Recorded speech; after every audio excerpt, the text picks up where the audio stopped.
해외 선물 투자에 대해서 썰을 풀어보는 시간, 해외 선물 시장 우리가 저희 살짝쿵 살펴보는 시간. 이차장 김과장의 썰당입니다. 안녕하세요. 썰당의 이차장 이현민입니다. 네, 안녕하세요. 네, 썰당의 달달한 당분이 되고자 노력하는 김성준입니다. 오늘도 항상 저희 방송에 함께 해주시는데 저희가 이제 개별 상품에 대해서 이제 얘기하기 시작하면서 지난주 원유 뭐 어떤 것들이 있는지 조금 지난번 에너지 상품들 뭐 종류들 살펴봤는데 이번에는 그러면 이제 그 가격들이 어떨 때 오르거나 내리거나 이런 부분 좀 살펴봐야겠죠. 투자자들은 사실 지난번 내용보다 이게 더 궁금하잖아요. 그렇죠. 뭐 일단은 언제 사고 팔아야 될지 아니면 팔고 사야 될지 그게 중점이죠. 그러니까 그 이슈를 저희가 조금 어떨 때 뭐 이런 포인트를 맞춰줄지 저희가 포인트를 좀 맥을 집어준다면은 굉장히 도움이 많이 매매하실 때는 도움이 많이 되실 거예요. 네.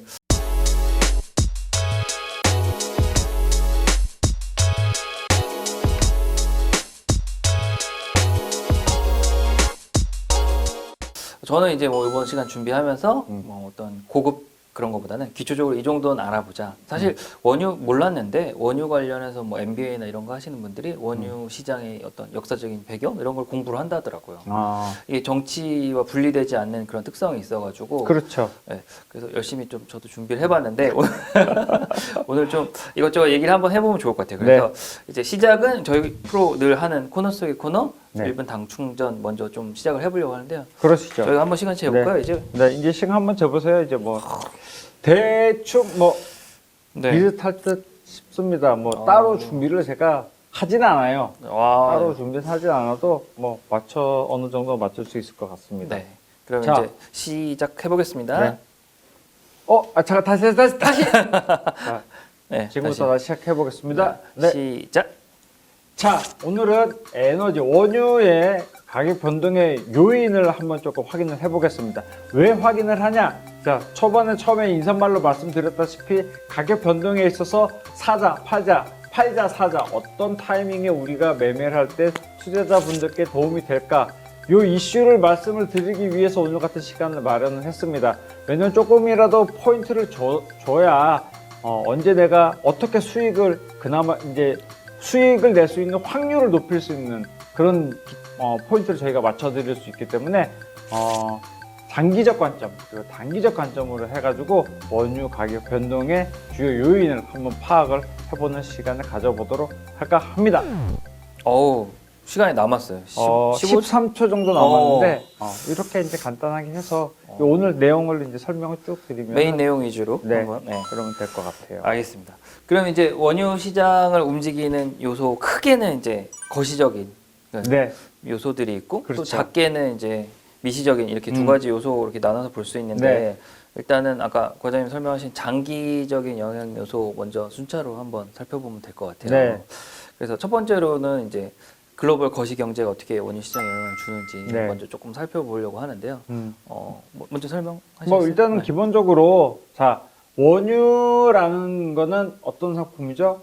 우리가 흔히 말하는 위험성 있는 상품. 그러니까 투자를 했을 때 변동성이 심하고 뭐 거기에 대해서 이제 리스크를 감수하면서 매매를 해야 되는 그런 상품 중에 하나입니다.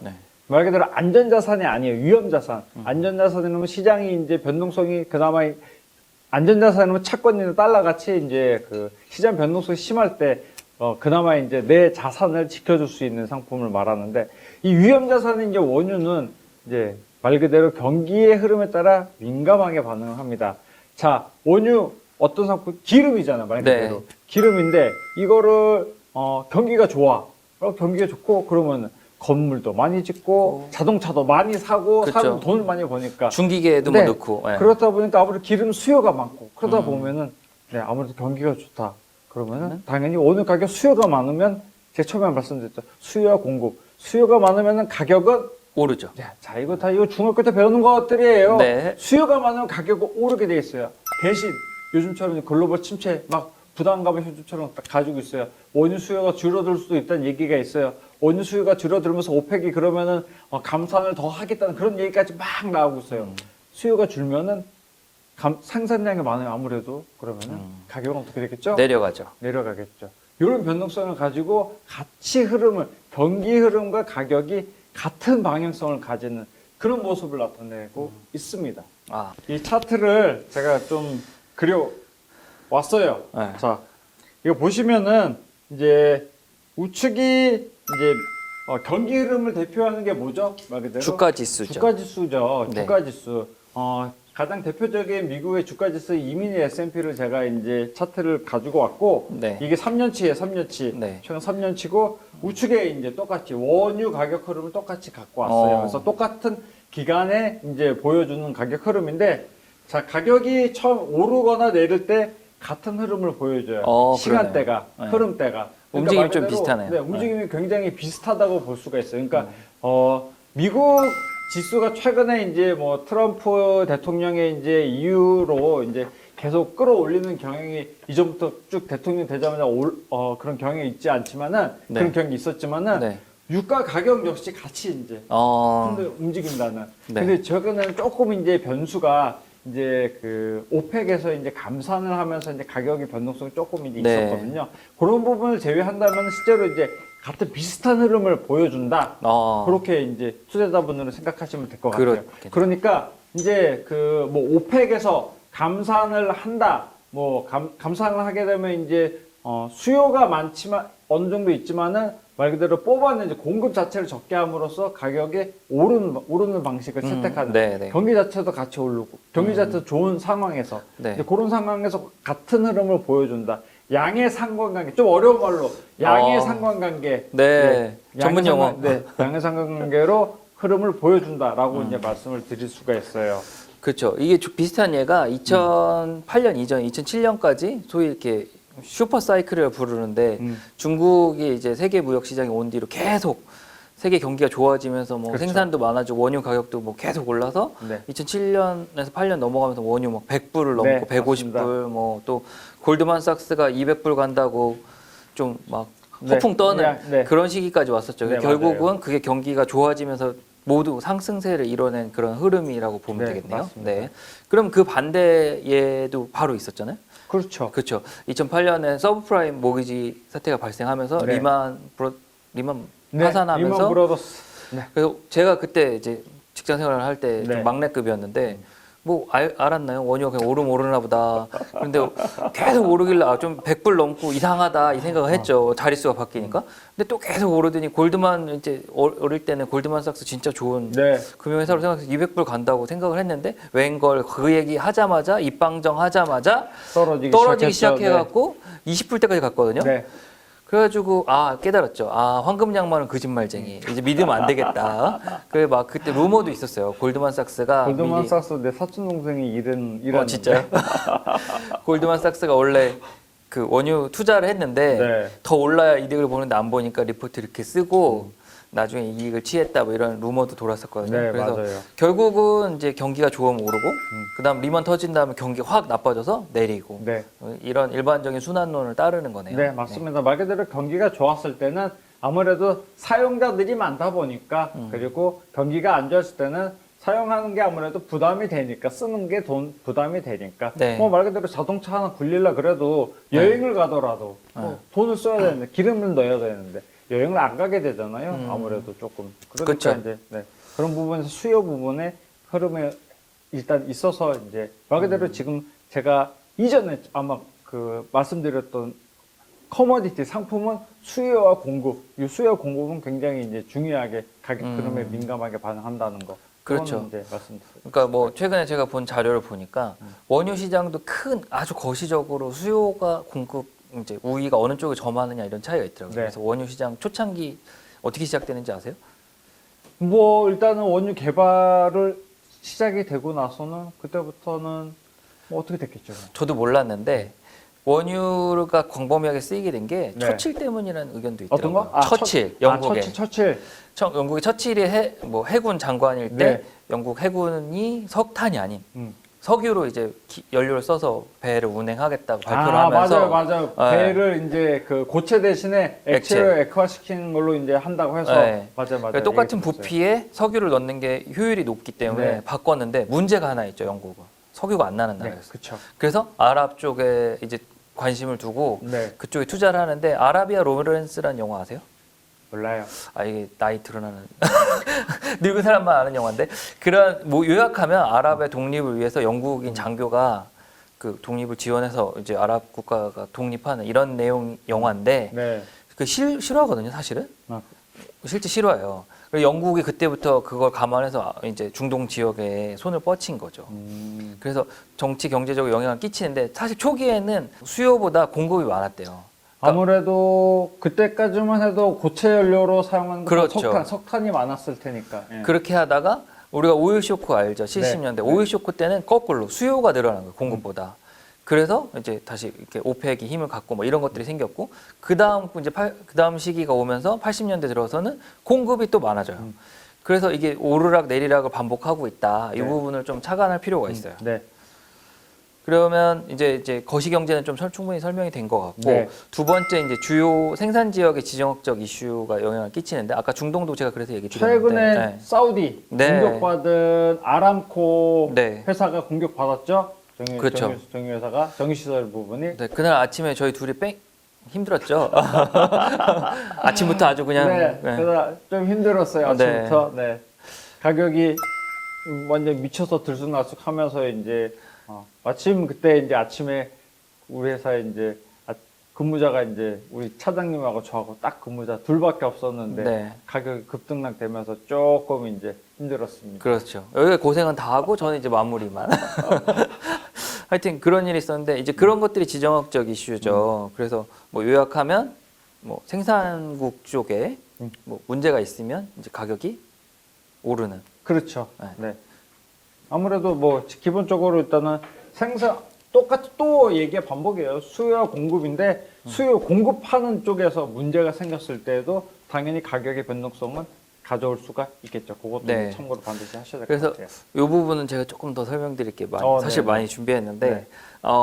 이제 1차 오일 쇼크 저도 이제 그런 게 있다 이런 거 말하는데 이번에 좀 자세히 알아보니까 사실 원인이 있더라고요. 4차 중동 전쟁이라는 게 있는데 네. 이스라엘하고 중동 국가들이 전쟁을 하면서 네. 그냥 전쟁만 하면 안 됐던 거예요. 왜냐하면 3차 전쟁 때 이스라엘한테 중동 국가들 완전히 막 네. 패배를 하거든요. 맞아요. 꼼짝도 맞아요. 못하고. 네. 맞아요. 그러니까 전쟁도 하지만 다른 것도 동시에 하자. 그래서 그 사우디아라비아의 석유 장관 야만이라는 사람이 네. 계획적으로 감산을 해요. 매월 5%씩 감산하겠다. 그래서 원유 가격이 급등을 하거든요. 네. 그러니까 뭐 강제적인 통제도 독점이 할 수 있는 행위죠. 강제적으로 시장을 그렇죠. 통제를 해가지고 이때 가격이 얼마나 많이 올랐는지 아세요? 원유 가격이 배럴당 3불이었는데 12불까지 올라가요. 아, 그러니까 4배. 그게 초기 시절이었으니까 그게 네. 한 4배가 떴으면 그건 정말 어마어마하게 그렇죠. 그래서 이제 뭐 엄청나게 이제 세계에 영향을 끼치는데 네. 후폭풍이 또 있어요. 그래서 우리가 뭐 이렇게 뉴스 보면은 IEA라고 세계 에너지 기구가 네. 있는데 네. 이게 이것 때문에 생긴 거예요. 이 사태 때문에. 그래서 각 국가가 원유를 좀 비축해라. 아랍애들이 또 뭐 이렇게 사고 칠 수 있으니까 그런 게 있었고 또 하나는 대체 투자를 많이 하는데 네. 프랑스가 역시 원유가 안 나는 강대국 그렇죠. 중 하나인데 원유가 안 나서 얘네가 뭐에 눈을 돌렸냐면 원자력에 투자를 해요. 아, 프랑스가 최근에 원자력이 원자력 지금 하면 안 된다고 그렇게 난리를 피고 있는데. 근데 원자력 관련해서는 프랑스는 나름 그 기술이 있거든요. 네. 그래서 이때 이런 것들이 발전하고 그 이거를 주도한 야마니가 한 유명한 말이 있어요. 이런 고유가 정책이나 유가 시장이 안정화되지 않으면 중동 네. 국가에 안 좋다는 걸 주장하면서 예시를 하는 게 석기 시대 아시죠? 석기 시대가 끝날 때 돌이 없어서 석기 시대가 끝난 게 아니잖아요. 그렇죠. 그러니까 석유의 시대가 끝나는 것도 석유가 마르기 전에 끝날 수 있다. 주의해라. 대체 수단을 개발이 됨으로써 뭐. 그래서 아무래도 대체 수단이 안 생기는 걸 원했던 사람이에요. 그래서 일단 이렇게 오일 쇼크가 났고 두 번째 오일 쇼크는 이건 우발적으로 난 건데 이란 혁명 때문에 발생이 된 건데 아무래도 뭐 원유 생산을 뭐 사우디 다음으로 크게 차지하는 네. 나라니까. 근데 그 이유가 있었어요. 원래 이란이 민주적으로 선거한 대표가 그 이제 서구 자본이 세운 회사들한테 그 석유 이권을 다 뺏기니까 그걸 국유화한 거예요. 그랬더니 이제 영미 회사들이 불만이 생길 거잖아요. 네, 회사를 아무래도 뺏기니까. 그러겠죠. 그래서 쿠데타를 일으켜서 축출해요. 그 사람을. 아, 그리고 팔라비라는 왕권을 넣었는데 네. 문제는 이 왕이 제대로 된 정치를 안 하고 사치에 빠진 거예요. 네. 어느 정도로 사치에 빠졌냐면 이 사람이 서구 문물을 좋아해서 네. 프랑스식 아침을 먹고 싶은데 프랑스식 아침이 좀 특별하거든요. 어떻게 먹었냐면 프랑스에서 당일날 빵이랑 스프? 배달. 새벽 배송. 우리 좀 하는 거 있죠. 한국에 아침에 새벽에 오는 거. 그걸 프랑스에서 먹을 정도로 사치를 한 거예요. 그 사람들 불만이 많을 거잖아요. 네. 그래서 막 비밀 경찰로 막 탄압하고 사람 죽이고 하다가 결국은 호메이니한테 추출이 돼서 이란이 그래서 반미 국가로 돌아선 거예요. 왜냐하면 그 왕이 미국으로 도망가거든요. 그래서 이제 갑자기 이란이 정권이 바뀌니까 네.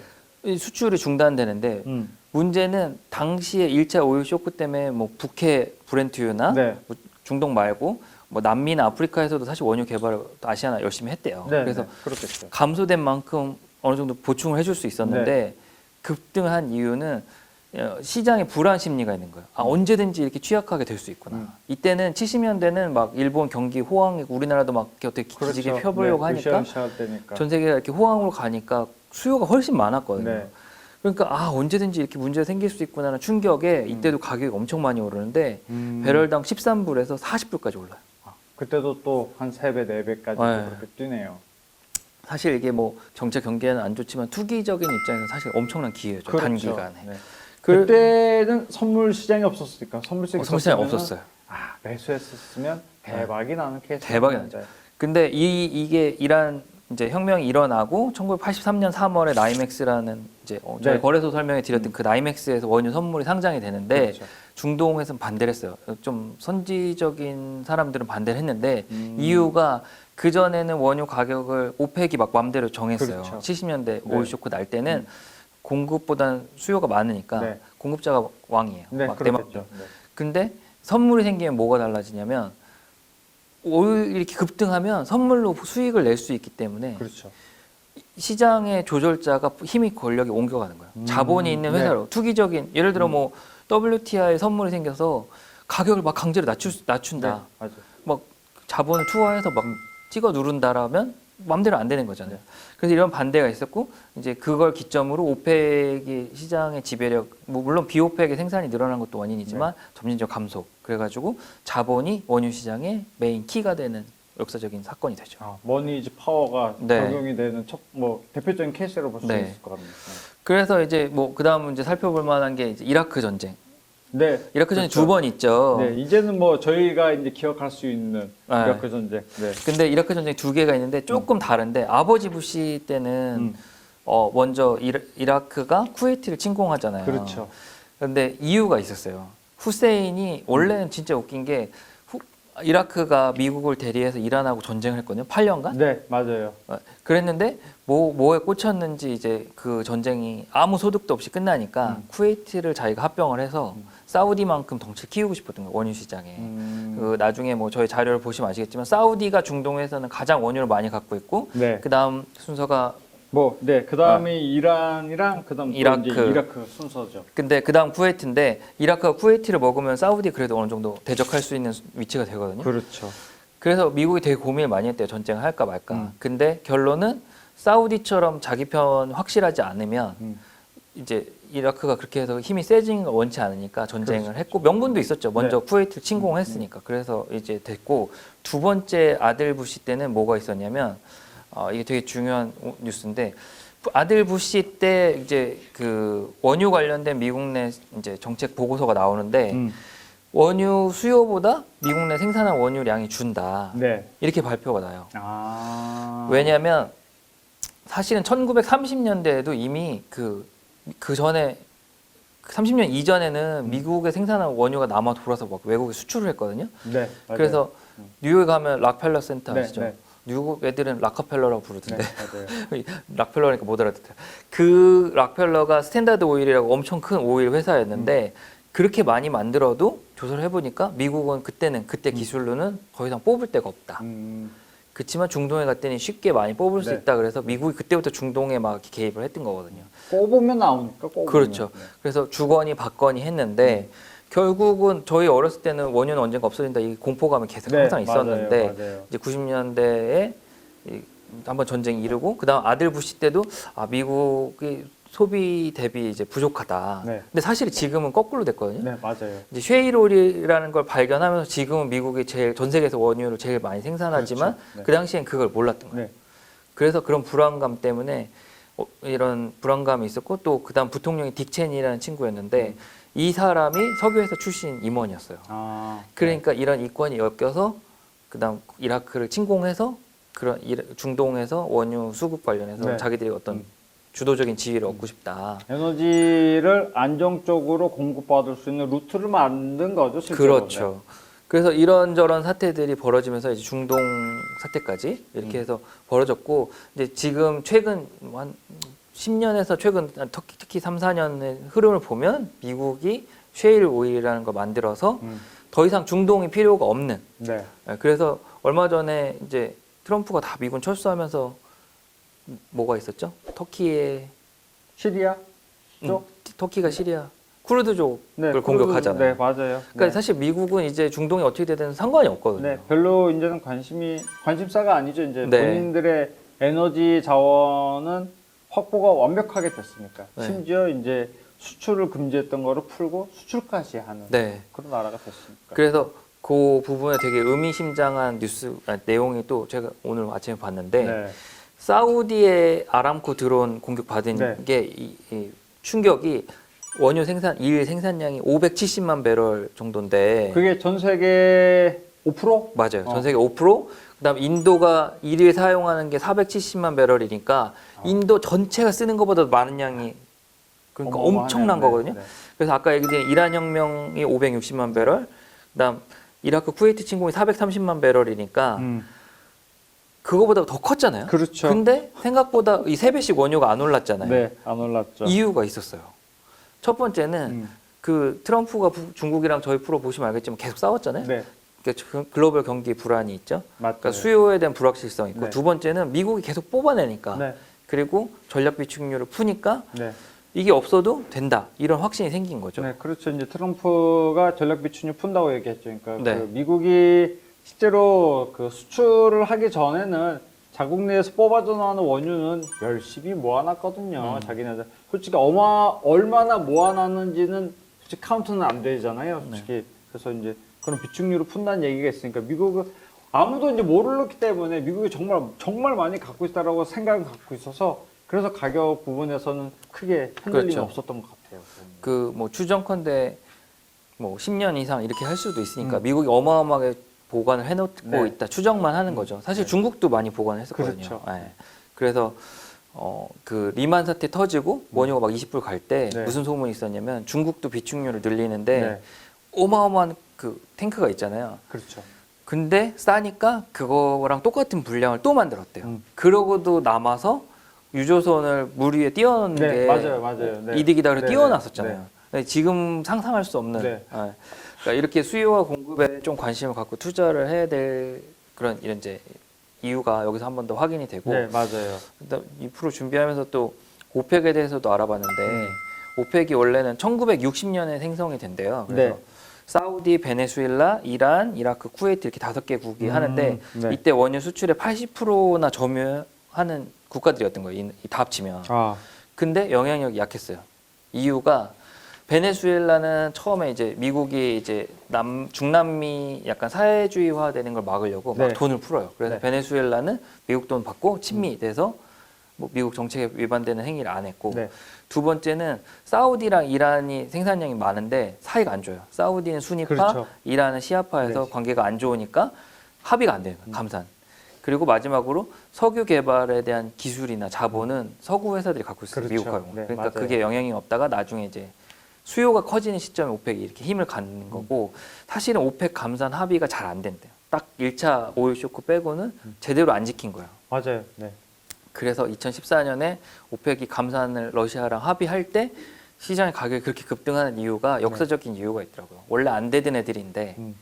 뭐 합의를 지키겠다고 네. 하니까. 그리고 꽤 굉장히 의아했어요. 저도 그 맨날 오펙 모이면서 회의는 참 많이 하는데 네. 그 저도 이제 일을 하면서 이제 경험했던 거니까 이제 음. 뭐 부결되고 서로 이제 자기네들 잘났다고 이제 그런 식으로 의견이 잘 안 뭉쳐지는 나라가 또 중국 맞아요. 국가였던 것 같더라고요. 근데 그 오펙의 그 이후에 이제 15년 이후에 이제 다 같이 무슨 의미를 갖고 으쌰으쌰하는지 저도 조금 잘 모르는데 설명 좀 해주세요.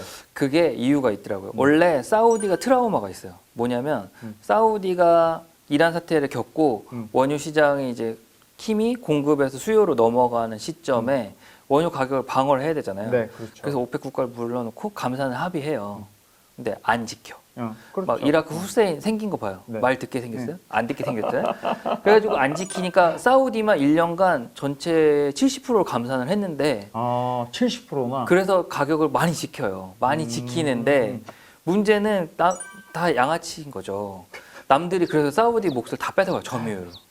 그래서 사우디가 그 점유율을 회복하는데 10년이 걸리는데 80%밖에 회복을 못해요. 10년 동안. 심지어 어떻게까지 했냐면 점유율 회복이 안 돼서 원유라는 거를 그대로 못 써요. 원유를 정제해야 그쵸, 휘발유도 정제가 만들고 해야 하잖아요. 되죠. 네. 정제 회사가 이문 얼마가 되는지 확 고정을 해주면 그거에 네. 맞춰서 팔겠다. 그렇죠. 거꾸로인 거예요. 원가가 얼마인데 네가 이문을 남겨라가 아니라 네 이문에 맞춰서 내 걸 깎겠다고 해서 점유율을 확보하는 거예요. 원가를 조정한다는 게 솔직히 쉬운 일이 아닌데. 그래서 사우디가 그걸 한번 당해봐서 네. 이 일을 갈고 있었던 거예요. 점유율에 대한 그런 원한이 있어요. 그래서 미국의 셰일가스가 올라올 때 이제 치킨 게임 하기 시작했구나. 셰일가스를 죽여야겠다 네. 그래서 2014년에 막 증산을 막 하잖아요. 네. 원유 뭐 얼마가 내려가도 상관없어. 네. 우리는 끝까지 갈 거야 했는데 맞아요. 문제는 그렇게 했다가 사우디 자기 지방 기둥이 뽑히게 생긴 그렇죠. 거예요. 그래서 네. 막 아람코 상장한다 이런 얘기가 다 그래서 나온 거고 네. 몰랐는데 그것 때문에 한국 조선업이 망한 거예요. 왜냐면 그 전에 원유가 좋을 때 조선업계가 뭐 했냐면 중국 애들이 자꾸 싼 배 만드니까 그렇죠. 일단 뜨지만 뭐 나중에 물 셀 수도 있는 이런 배 막 만드니까 그걸 이겨내려고 그 고부가가치 배를 만들어요. 그 원유 시추하는 배 같은 네. 거. 네. 그래서 그게 엄청 비싸니까 원유 가격이 비싸야 이게 팔리잖아요. 그렇죠. 근데 사우디가 깽판을 치니까 이걸 더 이상 수주가 안 네, 들어요. 맞아요. 그러니까 조선업이 망하는 거고 베네수엘라도 피해자예요. 왜냐면 그거 어느 정도 가격이 나와야 되는데 사우디가 막 깽판 치니까 베네수엘라가 먼저 죽은 거예요. 맞아요. 그래서 사우디가 이렇게 많은 피해자를 일으키고 자기도 이제 속된 말로 후달리니까 네. 그러니까 항복을 해서 다시 이제 러시아를 불러서 우리 이렇게 하면 죽으니까 합의를 하자. 정말 절박하게 돼서 된 거죠, 사실. 일단 베네수엘라가 죽었기 때문에 비오펙 국가도 이번에 어쩔 수가 없었던 거예요. 예전에 말을 안 들었지만 사우디는 힘이 아직 그래도 그런 정도는 힘이 있거든요. 그렇죠. 아무래도. 전 세계에서 제일 많이 뽑아낼 수 네. 있으니까 그런 이제 역사적 배경이 있는 거죠. 그래서 마지못해 합의했는데 제가 봤을 때 러시아가 합의해 준 게 또 되게 크죠. 그렇죠. 참 러시아도 근데 아무래도 원유로 또 생산하고 수출까지 하는 나라인데 그쪽도 아무래도 경기 수출할 명분 상품 자체가 많이 줄어들어 보니까 그렇죠. 아무래도 이제 경기에 타격을 받을 수밖에 없고 실제로 러시아가 계속 경기가 그렇게 좋지 않은 상황이잖아요. 네. 그러다 보니까 이제 같이 이제 합의를 푸틴이 뭐 할 수밖에 같이 없죠. 할 수밖에 없었던 거. 그리고 사실 브라질 경기가 안 좋아진 것도 이것 때문이거든요. 브라질도 원유가 좀 상당히 그 네, 국가부의 맞아요. 네. 비중을 많이 차지하는데 이게 망가지니까 뭐 올림픽하고 해봐야 월드컵 해봐야 똑같은 거죠. 뭐. 전혀 네. 효과가 없었어요. 네. 그래서 이렇게 원유가 여러 가지 영향을 주고 이렇게 또 오펙이 이런 식으로 시장에 영향을 주고 이런 부분들이 있어서 결국은 이렇게 쉐일 오일이 이렇게 시장에 또 새로운 영향을 준 거죠. 결국에 아, 네. 지금 시장에. 네. 몰랐던 거를 오늘 여기까지 올 때까지 얘기를 안 해줬으니까 나 읽고 있었어. 설명해 주기에는. 그래서 하여튼 이렇게 이 원유가 왜 이런 역사적 배경을 갖고 가는지 네, 그리고 네. 전체 트렌드는 지금 약간은 공급이 더 우위에 점하는 시기라는 네. 걸 조금 착안할 필요가 있어요. 네. 그래서 그런 거 감안해서 보면 되고 그러니까 그럴 때는 아무래도 지금 말씀드렸던 이제 계속 우리가 얘기 나눴던 뭐 장기적 이야기 그러니까 가격 영향 요소는 아무래도 그러면은 길게 봤을 때는 트렌드를 형성할 때 이제 뭐 우리가 선물을 매매할 때는 이제 짧게 매매를 할 수도 있지만은 길게 자꾸 이제 거래를 하는 경우도 있잖아요. 그렇죠. 그러면은 이제 트렌드가 예를 들어 이제 공급이 줄어드는 상황이다. 그러면 가격이 아무래도 오를 가능성이 높다. 그러면 이제 매수 포지션을 잡고 어느 정도 간다. 그렇게 생각을 한다라고 이제 생각을 할 수도 있고. 그렇죠. 경기가 하강이다. 그러면은 수요가 줄어든다라고 이제 어느 정도 글로벌 이슈가 확대되면 이제 아무래도 가격은 하방 쪽으로 그러면 차트가 아까 보였던 대로 내려가면 이제 아무래도 그렇죠. 매도 포지션을 취할 수 있는 투자자들 이제 말 그대로 거래하시는 분들 이런 것들은 좀 생각을 하시면서 그렇죠. 매매를 하셔야 되고. 그래서 원유 이제 사실 저희가 서비스하는 상품 중 원유가 제일 인기 상품이거든요. 그렇죠. 네. 뭐 원유 자체는 저는 되게 매력이 있다고 생각을 하는데 많은 분들이 조금 실수할 수 있는 게 원유가 이렇게 차트만 보거나 조금 생각을 안 하고 투자를 하면 그 매매 방향이 쉽게 틀릴 수가 있어요. 네, 그래서 맞아요. 저는 이제 뉴스를 꼭 조금 원유 관련해서는 뉴스를 보고 원유가 사실 경제적인 이유도 있지만 정치적인 영향을 되게 많이 받거든요. 네, 맞아요. 그러니까 그런 부분은 조금 꼭 차관하셔야 된다 이렇게 마무리하고 싶습니다. 네. 그렇게 되면 일단은 뭐 장기적인 이슈에 대한 뭐 그 요인 가격 변동 요인은 좀 확인을 해본 거고. 네. 그러면 장기적이겠습니까? 저희가 이번에는 뭐 단기적인 단기적인 요소를 조금 나눠서 보려고 하는데요. 네.